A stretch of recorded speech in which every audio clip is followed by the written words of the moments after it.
Welcome back, ladies and gentlemen, to a casted game of Age of Empires 3.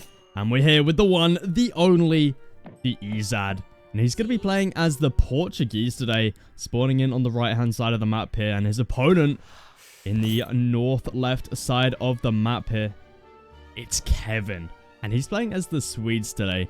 So I am very much looking forward to this matchup. Two very strong players. And, yeah, this is going to be an interesting one because these civilizations are pretty equally matched. Sweden is a little bit favored here just because they're quite strong in Age 2. They're able to put quite a bit of pressure onto the Portuguese. And the Portuguese, they love to expand. They love to, forward TC, going out for lots of eco because they can have lots of villagers. So, yeah, that's something that the Swedes are pretty strong with.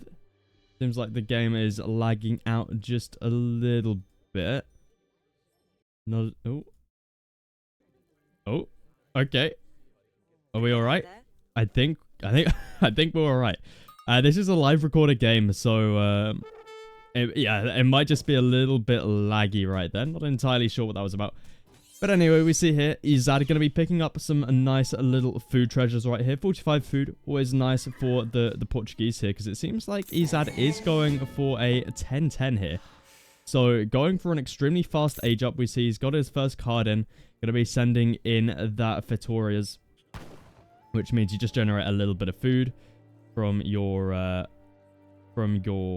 town center. No, it trickles in a little bit of all resources. Okay, so... yeah, a nice little trickle there for Ezad. And he's going for that 10-10. So, he really needs as many food treasures as he possibly can get here. He's got his monkey over here helping him out. So, yeah, he's going to be able to get this age up to quite fast here. There's definitely some nice food treasures. Needs to pick this up as soon as he possibly can. There we go. Going to be picking that one up. So, honestly, not a bad timing there. 2 minutes with the age up. It's going to be the Philosopher's Prince as well. Over on the other side of the map, though, we've got Kevin. Kevin's just going to be doing Swedish things. Let's take a look at his deck. It's called Grens. Okay, so he's going to be going for a Grenadiers, it seems. He's got the Whittlebatch allies in here. Apart from that, his deck looks pretty... I mean, he's got some interesting cards in here like this one. Light gun carriages, grenade launchers. So I assume that's the strategy he's going to be looking to go for here. This is definitely not your standard deck. We've got a lot of the standard Swedish things in here, though. We've got blueberries, obviously, ironworks, blackberries, all of that stuff. So, interestingly, he doesn't have 600 wood in deck. So, yeah, it's kind of an interesting one. Maybe he's looking to go for a bit of a fast fortress here, just because... usually we would see a little bit more wood in deck. Just in case, you're struggling a little bit on the torp count, you can always send in more wood. Try and get down a little bit more torp. But on a map like this, Sweden, I think, is going to be alright. We got a, obviously gold mine in base. One behind the base, and then we got some other ones pretty close. They're obviously not right next to the TC, but this is the best you're going to get, right? And you got some nice spots to expand to around the edge of the map, and one in the middle. So I think this is a decent map for Sweden here. Quite a bit of food, but not over the top. It's not an African map here. So I think that this is a decent map here for Kevin. Ezad, I mean, he's going to have a little bit of food over here. I would say this is a pretty even map, but we'll have to see what Ezad looks to do. He's placing down his second TC now, just in the base there. So... yeah, not expanding out for that. He's going to be going for a fast fortress as well, it seems. Is gauged up with that food. Going to be sending through that 700 coin now. So he's only going to have, he's only going to be on 13 vills. I mean, he might be able to... no, I think it'll be 13. I was going to say 12, but no, it's definitely going to be 13. So he's going to be a little bit far behind on eco. But he's looking to really punish Kevin as soon as he reaches this fortress age, which he's going to be able to get to extremely fast, by the way. Just because he aged up with the Philosopher's Prince, sent through that 700 gold. He's going to be looking in a pretty decent spot here. But Kevin, he reaches that next age, that outpost wagon coming through. So he went up with the governor, which is a bit of an interesting one here. Usually we see the two villagers and the two cows. But I guess Kevin just wants this outpost out on the map for some vision. and the gold as well, possibly for that to help out with that the fast fortress. As we do see that wood is being sent through. So we're not actually seeing dominions here. Usually we see dominions into 700 wood. But I guess if we're seeing a strategy like this, where we're going to need 700 coin next, possibly.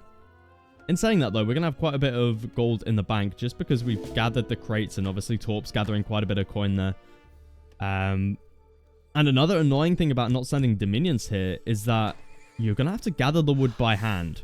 You know, that's villager idle time right there. The dominions card allows your Torps to auto gather crates.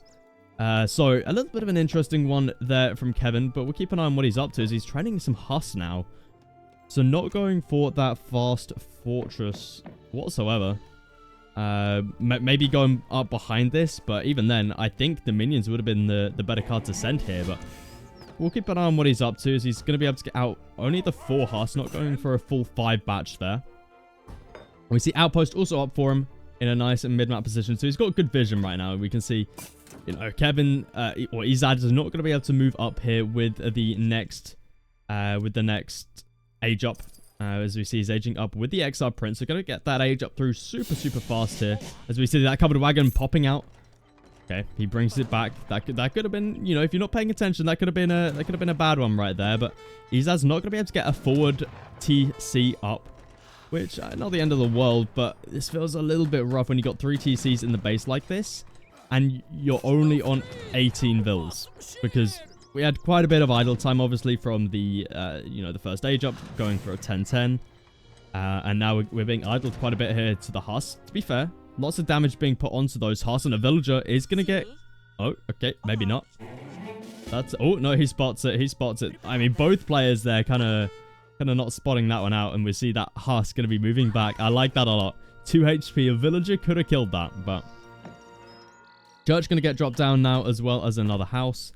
So it looks like Ezad's just going to be looking to boom here. Like, it's a slow start to the game, but he's got a very turtled base here. 3 TCs all next to each other. They're going to be extremely hard for Kevin to push underneath this. And it's just going to allow Ezad to just boom away. We see he's sending through 5 Dragoons now as well to deal with any of those Huss. But I see a bit of an issue here for Ezad when it comes to hunts. And Kevin is going to know that. And he's going to be looking to take control of these hunts. We see they're very far away from the base right now. And, you know, Kevin's got vision on this one over here. So this could be a little bit of a tricky one here for Ezad if he doesn't get these hunts in. But luckily for him, he does have the Dragoons out on the field, which means... You know, these Huss aren't going to be very helpful here. They're going to be able to do some raiding for the time being. Let's take a look, see what Kevin's actually up to. Is he aging? Yes, he is aging. So he's going up with the Exile Prince as well, getting that super fast age up in. And what we're going to be seeing behind this, I mean, his deck name is Grenz. So I would assume we're seeing Grenadiers, but we'll have to wait and see. Maybe he looks to try and pivot into something else here, because Dragoons out on the field, Grenadiers are not going to be the best, but... Have a look at this Explorer skin, by the way. That's an Explorer skin I have not seen yet. That is one fancy skin. Have a look at that. I'm used to just the regular one. But I've got to say, I do like seeing everyone with their own little custom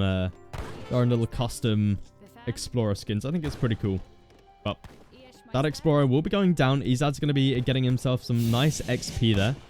At least I think so. I mean, the Explorer gets more HP because of the age up, but I think it does still go down here. It does indeed. And Kevin now going to be going into Hakkapelits. Have a look at this. Okay, the unit we've had a lot of issues with in the past. Very, very strong unit, but has received lots of nerfs in the in recent patches. So we'll have to see how it does here up against Ezad here. I mean, Ezad's going to be more than happy to just keep on making Dragoons. You know, Skirm Goon, very, very common. You know, it's basically the go-to unit composition for the Portuguese here. So I think Kevin is going to be under a little bit of pressure, possibly, with only making Hakkapelits here. But we'll have to see what else he looks to make here, because he's only got down the stable for the time being. And he's just making more and more Hakkapelits. We see Ezad pops out more of those Dragoons. We can actually compare these two units. So we see here, Veteran Dragoon, 241 HP, 20% range resist, and then 26 attack compared to the Hakkapelit, which has 253 health, 24 attack, and 20% range resistance. So, I mean, we can actually take a look at their cost as well, because I think that'll help. So, 90 food, 100 gold, compared to the 90 food, 90 gold. So, Hakkapelits do cost a little bit more. They have a little bit more health, a little bit less attack, but they've got some other multipliers in there as well. So, yeah, I mean, Hakkapelit's still a very good unit here. But Ezad's going to be running in here. Needs to be careful, as we're about to have a pop coming out from Kevin, I believe. Yeah, we got another 4 Hakkapelits on the way. There's going to be able to be a full batch right there. We got grenade launchers coming through as well. And there it is. The artillery foundry is down. We got the veterancy upgrade coming in for the grenadiers. So grenadiers are going to be on the way after these Hakkapelits. And we see Kevin, he's going in for the pop here. A full batch of 5 about to pop out, going into melee mode, I'd expect, to keep these guys snared as the other Hakkapelits come in, all going into melee mode here. Need to keep them snared as Cazador are now out on the field, but with a mass like this, these Hakkapelits should just be able to melee down these Cazador. And we do see they do quite a bit of damage to these guys, but yeah, in a mass like this, they are all going to be going down. So a great fight right there for Kevin, finding some great value.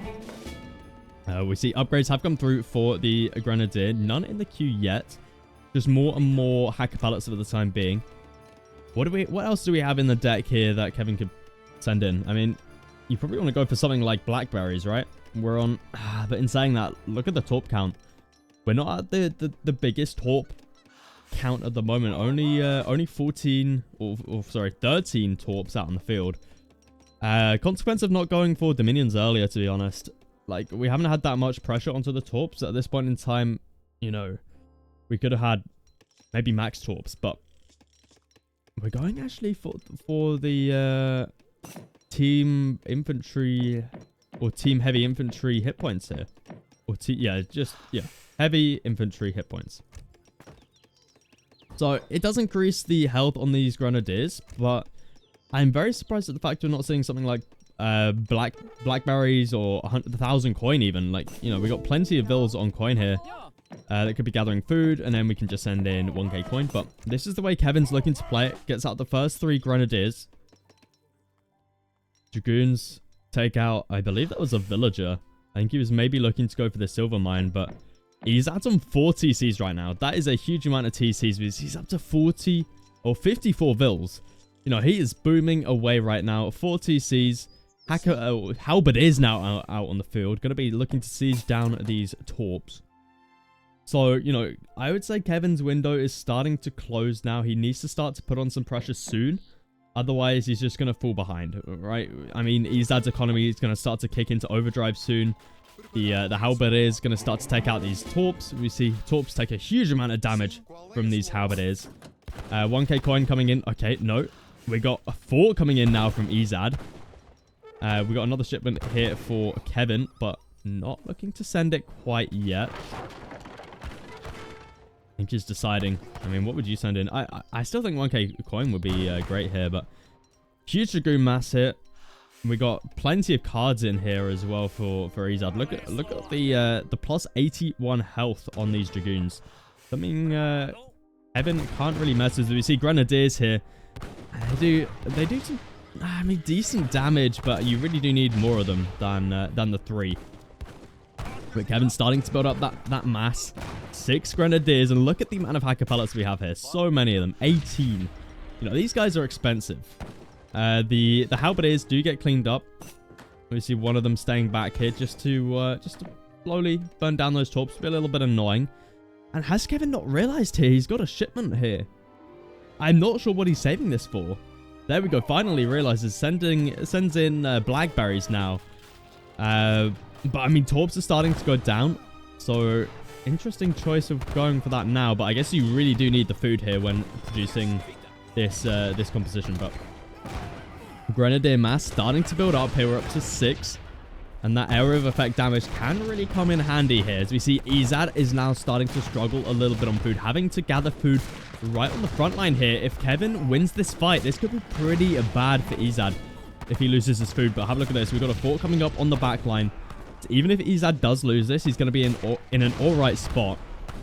Tower also helping out on the back line here. More and more grenadiers have arrived. This seems like a fight that Kevin can probably take, but it looks like he's just going to be falling back, waiting for more reinforcements as 5 more grenadiers pop out. And Ezad here, he's just more than happy going for Dragoon only. You know, we discussed this earlier. Going for grenadiers up against Dragoons doesn't necessarily seem like the best decision. But I guess if you get them in a big enough mass, grenadiers destroy pretty much anything, right? But we see here mass really starting to grow. 12. Not bad, not bad. We've got more and more on the way. Another full batch of Hakkapelits here as well. And we're seeing copper mines being sent in now. I mean, are we starting to run out of gold? It seems like an interesting card to send in, but I guess we really do need that gold economy, right? Or the coin needs to start coming in. We see Kevin grabbing himself some of those arsenal upgrades now as well. Goldmeister is going to be running towards the back of the base. More and more grenadiers on the way, but honestly, Ezad's just doing fine here with Dragoon only. He hasn't made like any other unit apart from, I think he sent in yeah, he sent in like, oh no, he hasn't sent in 8 castle. He must have made it. But yeah, I mean, he's pretty much just made Dragoon, which is pretty ridiculous. And Ezad's economy behind this, have a look at that. 87 builds compared to the 37 of Kevin. I mean, sure, Kevin does have torps, but I feel like we're starting to get to that runaway point for Ezad here.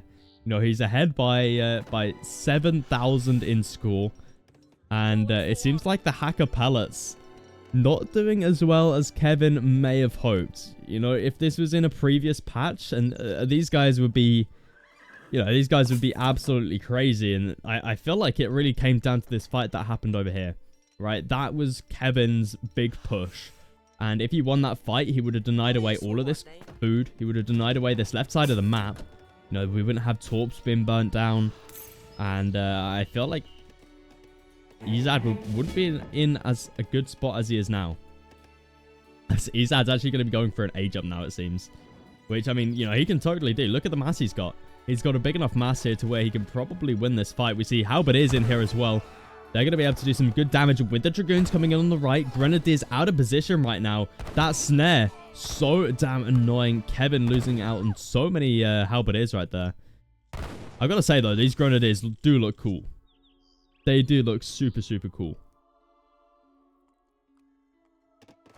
And the grenade launchers card, plus the veterancy upgrade. I mean, it makes them good, but I feel like this doesn't work up against the Portuguese. Purely because the Portuguese are just more than happy to just boom back here. And then just make it full Dragoon, right? It's a little bit tricky. But, you know, if you do take a good fight with these guys, then you got some great, crazy siege, right? And that's exactly what you need up against a civilization like this, which has, you know, so many buildings, so many TCs you need to try and take out as quickly as possible, and like on this fort as well. But we see here, Kevin is going to be going in for yet another push, it seems. He's moving forward his grenadiers here. Huge amount of Hakkapelits. But there we see Ezad, he's aging up. But this is Kevin's last opportunity here. The age up is coming through. So as soon as that age up comes through, I wouldn't be surprised to see Kevin just dive the base here. He needs to find as much damage as he possibly can find. The fort not in the base is going to make this a little bit, not necessarily easier, but it's going to make it, it is going to make it easier. I mean, if this fort was in the base, then I feel like Kevin would be a little bit screwed. But we see here that siege damage already starting to come through. Ezad still has plenty of population space though. More and more grenadiers on the way. Age up, about to come through. We've got the engineer, which I believe is the 2 falconets. So let's see if that is the case. I think it is. Yeah, we see Walid out here. There it is. So it's not the 2 falconets, my bad. It's the 2 organ guns for the Portuguese. Usually it's 2 falconets, but for the Portuguese, obviously, they've got organ guns. And we see the huge amount of damage onto those grenadiers. And look at the amount of dragoons we got here for Ezad. That is huge. And now we got that veterancy Dragoon upgrade coming in for Ezad. You know, he's just going to be spamming out these Dragoons. And as soon as that upgrade comes in, I feel like it's going to be pretty much impossible for Kevin to push back into this game. But those 2 organ guns are going to be making their way up as well. It seems like they've got some sort of speed upgrade in there. They seem to be moving extremely fast. Have a look at that. But Grenadiers plus Hakkapelit here. You know, Kevin, he's trying his best here. Needs to engage now, but that Veterancy upgrade has come in. And we've also got Order of Avids here, which it gives Dragoons even more line of sight. It gives them just... what else have we got? 4 ranged attack.